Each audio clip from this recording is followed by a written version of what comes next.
La Bibliothèque nationale suisse, la Bibliothèque cantonale et universitaire de Lausanne, la Bibliothèque de Genève, la Bibliothèque publique et universitaire de Neuchâtel, la Burger Bibliothèque de Berne et la Médiathèque du Valais ont collaboré étroitement à la réalisation du projet Viaticalp.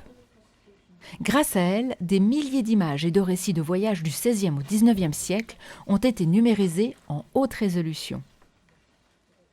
Donc l'inventaire que nous avons réalisé, qui n'est pas exhaustif, a recensé environ 800 livres illustrés des voyages dans les Alpes. Par estimation, donc, ces livres contiennent plus de 10 000 images et nous allons évidemment sélectionner une partie de ces images. Tous ces documents inédits sont réunis sur une base de données baptisée Viatimage. Une base de données conçue par l'Université de Lausanne avec le Centre de recherche sur la littérature des voyages de l'Université Paris IV Sorbonne. 2000 images, référencées et liées aux livres qu'elles illustrent, sont déjà à disposition des scientifiques et du grand public. Alors comment ça marche? Après avoir entré l'adresse www.unil.ch Viatimage, on arrive sur l'interface et on peut choisir soit la recherche textuelle ou les champs de recherche qui nous permettent de chercher des auteurs, des dessinateurs, les ouvrages ou les éléments qui sont dans l'image avec les mots-clés, ou alors aller sur la carte et chercher les endroits qui nous intéressent ou les éléments géographiques comme les cours d'eau, les glaciers.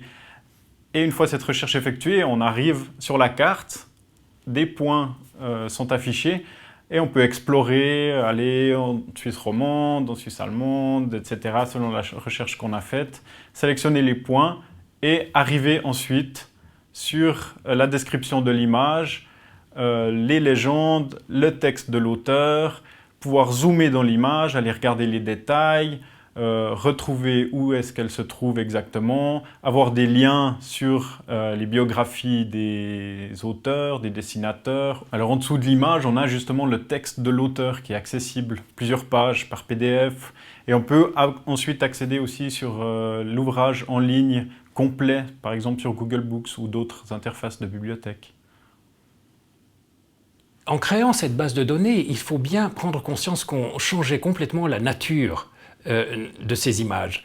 Elles ne sont plus dans notre base de données des images accessibles à travers le papier, à travers l'objet livre, à travers la démarche qu'il faut faire pour aller dans une bibliothèque. Elles sont là, chez soi, quand on veut, comme on veut, en voyage.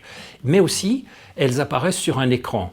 Et elles sont donc reconfigurées, pour employer un terme un peu savant. Elles sont recomposées, elles acquièrent une vie différente. Et ça, c'est quelque chose qui est pour nous tout à fait motivant. Nous avons cherché à recréer ces images, à leur redonner une présence et une actualité à travers les technologies d'aujourd'hui.